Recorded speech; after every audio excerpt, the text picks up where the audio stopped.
9 August আর্জি করে মহিলা চিকিৎসকের দেহ উদ্ধারের ঘটনার পর থেকে কর্মবিরতি পালন করছিলেন রাজ্যের বিভিন্ন হাসপাতালের জুনিয়র ডাক্তাররা। 42 দিন পর অবশেষে কর্মবিরতি আংশিক তুলে নিলেন জুনিয়র ডাক্তাররা। বৃহস্পতিবার জেনারেল বডির বৈঠকের পর এই সিদ্ধান্ত নেওয়া হয়েছে আন্দোলনকারীদের তরফে। বৃহস্পতিবার রাতে স্বাস্থ্য ভবনের সামনে ধর্ণা মঞ্চ থেকে জুনিয়র ডাক্তাররা ঘোষণা করেন কর্মবিরতি তুলে নিলেন তারা। শনিবার বিকেল 3টে নাগাদ ধর্ণা মঞ্চ থেকে সিজিও কমপ্লেক্স পর্যন্ত জুনিয়র ডাক্তারদের মিছিল হবে। তার মাধ্যমে অবস্থান তুলে নেওয়া হবে। শনিবার থেকে বিভিন্ন হাসপাতালে জরুরি পরিষেবায় যোগ দেবেন আন্দোলনকারীরা। আমরা এসেনশিয়াল সার্ভিস পরিষেবা শনিবার থেকে জুনিয়র ডাক্তারদের পক্ষ থেকে আমরা শুরু করছি। আমাদের রাজপথে আমরা যে অন্যায়ের প্রতিবাদ রেখেছিলাম সেই পথও থাকবে। সেই জায়গা থেকেই সমস্ত আপামর জনগণ থেকে শুরু করে সংবাদ বন্ধু থেকে শুরু করে মিডিয়া বন্ধু থেকে শুরু করে সমস্ত মানুষের কাছে, সমাজের বিভিন্ন পেশার মানুষের কাছে আমার অনুরোধ থাকবে, আমাদের রিকোয়েস্ট থাকবে, আপনারা বিচারের দাবিতে ন্যায় বিচার যাতে অভয়া পায়, যে ডাক ছিল শুরুর থেকে আরজিকর দিচ্ছে ডাক অভয়া বিচার পায়। যে দাবিগুলি নিয়ে রাজ্য সরকারের সঙ্গে দফায় দফায় বৈঠক হয়েছে জুনিয়র ডাক্তারদের, তার বেশিরভাগ দাবি পূরণ করেছে রাজ্য সরকার। বিনীত গোয়েল স্বাস্থ্য দফতরের আধিকারিকদের অপসারণ সহ হাসপাতালে চিকিৎসা কর্মীদের নিরাপত্তা থেকে শুরু করে চিকিৎসকের ধর্ষণ ও খুনের বিচার 5 দফা দাবি নিয়ে আন্দোলন চালিয়ে যাচ্ছিলেন জুনিয়র ডাক্তাররা। গত শনিবার মুখ্যমন্ত্রীর সঙ্গে বৈঠকে বিনীত গোয়েল এবং স্বাস্থ্য দফতরের 2 কর্তার অপসারণ সহ একাধিক দাবি মেনে নেন মুখ্যমন্ত্রী মমতা বন্দ্যোপাধ্যায়। আশ্বাস দেন হাসপাতালগুলিতে নিরাপত্তা জোরদারের ক্ষেত্রে রাজ্য ব্যবস্থা নেওয়া শুরু করেছে। প্রায় 100 কোটির বেশি টাকা বরাদ্দ করা হয়েছে। তবে কর্মবিরতি তুলে নেওয়ার কথা থাকলেও তা করেননি জুনিয়র চিকিৎসকরা। ধর্ণা চালিয়ে যাওয়ার সিদ্ধান্তে অনড় ছিলেন তারা। এসবের মাঝে গত বুধবার সেই দাবি নিয়ে ফের নবান্নে মুখ্য সচিবের সঙ্গে বৈঠক হয়। সেখান থেকে বেরিয়ে যদিও ডাক্তাররা জানিয়েছিলেন তারা হতাশ, বৈঠকের কার্যবিবরণীতে মুখ্য সচিব স্বাক্ষর করেননি বলে অভিযোগ করেছিলেন তারা।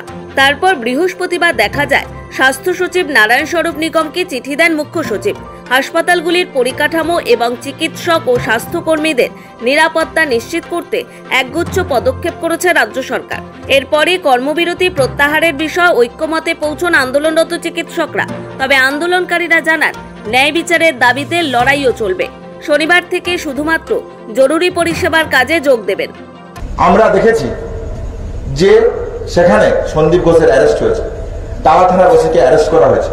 আমরা মনে করি এগুলো আমাদের আন্দোলনের একটা অগ্রগতির পথে বড় পদক্ষেপ এবং এর পাশাপাশি বিচারের দাবিকে কেন্দ্র করে সুপ্রিম কোর্টের মধ্যে আমাদের যে লড়াই, সেই লড়াইকে আমরা জোরদার করেছি এবং ভবিষ্যতে আরো দীর্ঘস্থায়ী করব এই আশা আমরা রাখি। ওয়েস্ট বেঙ্গল জুনিয়র ডক্টরের ফ্রন্ট থেকে আমরা সুচিন্তিত কিছু সিদ্ধান্ত নিয়েছি। কি সেই সিদ্ধান্ত? আমরা মনে করি এই যে সমগ্র পদক্ষেপ হয়েছে ন্যায় বিচারের দাবিতে, এবং ন্যায় বিচারের দাবিতে আমাদের লড়াই কিন্তু শেষ হয়নি। দৈত্যহীন ভাষায় আমি জানিয়ে দিতে চাই রাজ্য প্রশাসনকে, তারা যেন এটা কোনোভাবেই ভেবে না নেয় যে আন্দোলন একটা জায়গায় তারা মিটিয়ে নিতে চাইছে। বারবার বলতে চাইছি, দ্বিতীয় অভয়া যাতে কলেজের বুকে না ঘটে, তার দাবিতে আমাদের জন্য যে লড়াই চলছিল ঠিক সেইভাবে আমাদের এই লড়াই সারা পশ্চিমবঙ্গের বুকে ওয়েস্ট বেঙ্গল জুনিয়র ডক্টরস ফ্রন্টের পক্ষ থেকে এই লড়াই এবং এই কর্মসূচি জারি থাকবে।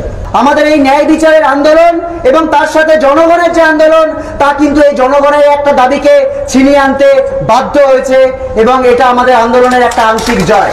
মিছিলের পর প্রত্যেকটি কলেজে ফিরে যাব, প্রত্যেকটি কলেজে সেই অনুযায়ী ডিপার্টমেন্ট ভিত্তিক আমরা স্ট্যান্ডার্ড অপারেটিং প্রসিডিওর বানাবো, এসওপি বানাবো, যে কোন কোন জায়গা অত্যন্ত প্রয়োজনীয় এবং মানে অত্যাবশ্যকীয়, ঠিক সেই জায়গাগুলোতে আমরা ফিরবো। কোনো ওপিডি সার্ভিস বা কোল্ড ওটি এই জায়গাগুলোতে কিন্তু আমরা এখনো কর্মবিরতি চালিয়ে যাব। গত 9 আগস্ট সকালে তরুণী চিকিৎসকের দেহ উদ্ধারের পর থেকে কর্মবিরতিতে নামেন জুনিয়র চিকিৎসকেরা। ধীরে ধীরে সেই আন্দোলনে ঝাঁঝ বাড়ে। শুরু হয় স্বাস্থ্য ভবনের সামনে ধর্ণা। এদিকে রোগী ভোগান্তি, রোগী মৃত্যু, রোগী হয়রানির মতো বিষয়গুলো প্রকট হতে থাকে। রাজ্য সরকার আন্দোলনকারীদের প্রতি নমনীয় হলেও রাজনৈতিক আড়িকাঠিদের নির্দেশে কর্মবিরতি চালিয়ে যাওয়ার অভিযোগ ওঠে জুনিয়র চিকিৎসকদের একাংশদের তরফে। এমনকি স্বাস্থ্য ভবনের সামনে ধর্ণার কারণে সাধারণ রোগীদের ভোগান্তিতে ফেলারও অভিযোগ ওঠে। অনেকেই আন্দোলন চালিয়ে যাওয়ার পাশাপাশি চিকিৎসা পরিষেবায় ফেরার পক্ষেও সওয়াল করে। এদিকে এক এক করে আন্দোলনকারীদের বেশিরভাগ দাবি মানতে থাকে রাজ্য সরকার। এসবের মাঝেই এক প্রকার বাধ্য হয়ে বৃহস্পতিবার ফের জেনারেল বডির বৈঠক ডাকার সিদ্ধান্ত নেওয়া হয়। সেই বৈঠকে সিদ্ধান্ত হয় কর্মবিরতি তুলে নেবেন তারা।